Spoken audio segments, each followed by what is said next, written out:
ഞാനൊരു old generation counselling psychologist ആണെന്ന് എനിക്ക് തോന്നിപ്പിച്ച ഒരു ഇൻസിഡന്റ് ഉണ്ടായി കഴിഞ്ഞ ദിവസം. ഒരു കപ്പിള് ഡിവോഴ്സിന് വന്നതാണ്. 6 മാസമേ ആയിട്ടുള്ളൂ കല്യാണം കഴിഞ്ഞിട്ട്.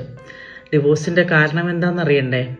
കല്യാണത്തിന് മുമ്പ് ഒരുപാട് ടേംസ് ആൻഡ് കണ്ടീഷൻസ് വെച്ചിട്ടുണ്ടായിരുന്നു. അതൊന്നും ഇപ്പോൾ ഭർത്താവ് ഫോളോ ചെയ്യുന്നില്ല. ഹസ്ബൻഡിനാണെങ്കിൽ ഡിവോഴ്സ് വേണ്ട, വൈഫിന് ഡിവോഴ്സ് കൂടിയേ തീരും.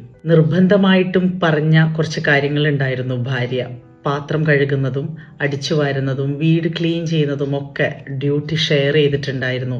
പക്ഷേ കല്യാണം കഴിഞ്ഞ ആദ്യ കാലങ്ങളിലെല്ലാം ചെയ്തിരുന്നു.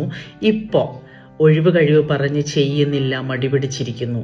ഇതെനിക്ക് ശരിയാവില്ല. കാരണം ഞാൻ എൻ്റെ കുടുംബത്തിൽ കുറേ പേരെ ഇങ്ങനെ കണ്ടിട്ടുണ്ട്. അവസാനം അവരുടെ ഗതി വളരെ മോശമാണ്. ഇതാണ് ആ കുട്ടി പറഞ്ഞത്. ഈ ഒരു ഇൻസിഡൻറ്റിൽ നിന്ന് ആ കുട്ടി തീരുമാനിച്ചു അതിൻ്റെ ലൈഫ് മിസറബിൾ ആവും ഭാവിയിൽ നിന്ന്.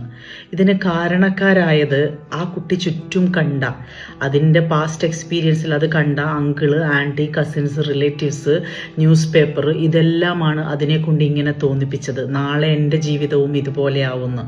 ഇവിടെ 2 വശങ്ങളാണുള്ളത്. ആദ്യത്തേത്, ഈ കുട്ടി ഓൾഡ് ജനറേഷനാണ് മാം നിങ്ങൾ എന്നുള്ള ആ കുട്ടിയുടെ തോന്നൽ.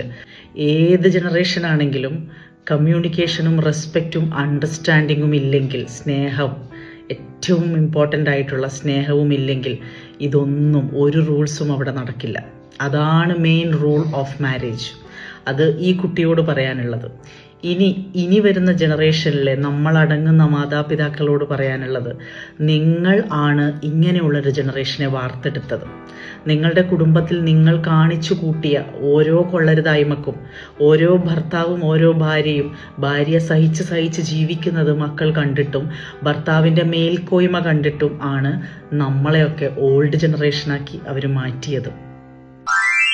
ഞാനൊരു ഓൾഡ്